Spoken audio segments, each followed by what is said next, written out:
Each year, Colgate University emits over 14,500 metric tons of greenhouse gases into the atmosphere. However, the university has signed a pledge committing to net neutrality of carbon dioxide equivalent emissions by the year 2019. Drastic reductions need to be made in the near future to meet this goal. While much of Colgate's energy is produced by the combustion of wood chips, or biomass, the remainder is generated by a dirty, expensive source, fuel oil. While its combustion generates 35% of the university's emissions, it only accounts for about 20 to 25% of Colgate's heating capacity, and it costs the university nearly $800,000 per year. We have a big problem meeting our academic mission if the energy fails. We can't keep buildings warm, we can't get hot water, everything ceases to exist. So we need a reliable energy source. And I think if you look at the entire life cycle of it, it's all bad. There's not a good thing about using number 6. It's probably the worst of the worst energy sources. It gets into way beyond environmental stuff. The current number 6 boilers that have been in place really for almost 50 years in the heating plant must be replaced within the next 2, 3, 4, 5 years.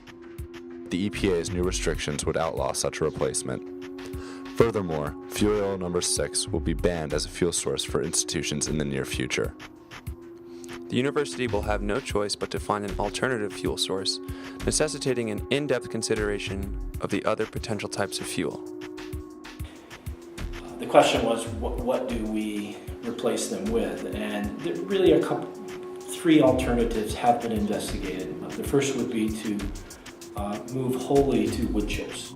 That market is currently a pretty stable market and reasonably low cost, but if we went entirely to wood chips and we had a supply disruption, we would be in the soup.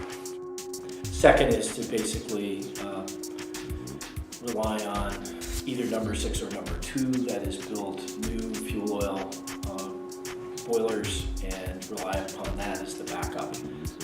That didn't seem, both from a cost perspective, fuel oil prices continue to go up, and from a carbon footprint perspective, particularly this number 6 that we burn has a very high CO2 output. So really, number 2 is a little better, but marginally so.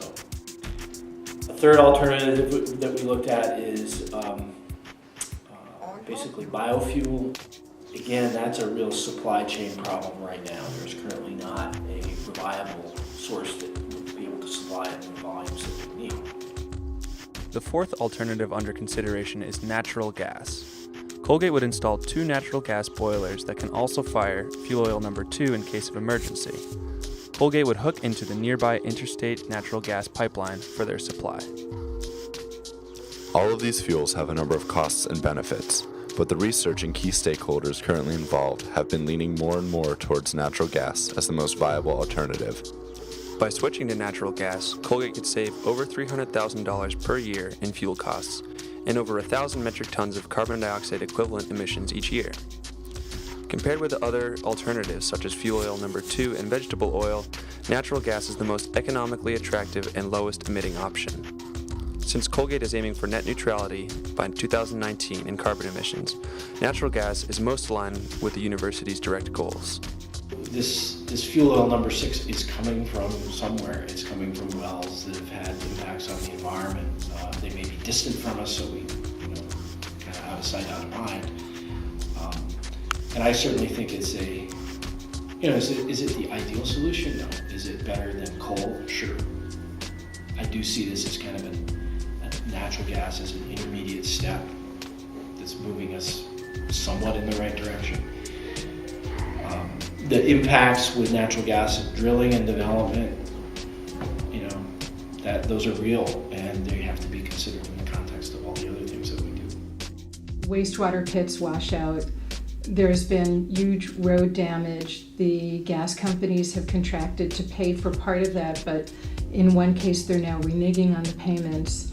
There's been unfair compulsory integration, which the DEC did not provide proper oversight on. So these are just little problems that we're experiencing already. And of course, there's always a concern that there'll be some sort of a blowout or a well, some sort of well explosion. The DEC is basically saying, look, when this does move forward, we're only going to move forward at a pace that we can manage, we being the regulators. And so we may see very slow and I would hope, very thoughtful and cautious movement. And there's already some divisions in the community that makes it hard for us to plan well for the future. And I've watched how the gas companies do business, and I think they're very keen on, they're not benevolent groups, they're very keen on exploiting weaknesses, and I think if we're not playing together as a community, we can put ourselves in harm's way. In essence, support of natural gas must be conditional upon an insistence on higher regulations that protect both the environment and public health. Furthermore, any support of natural gas would have the caveat that it is still undesirable in the long run, because any fossil fuel is non-renewable and, as such, unsustainable.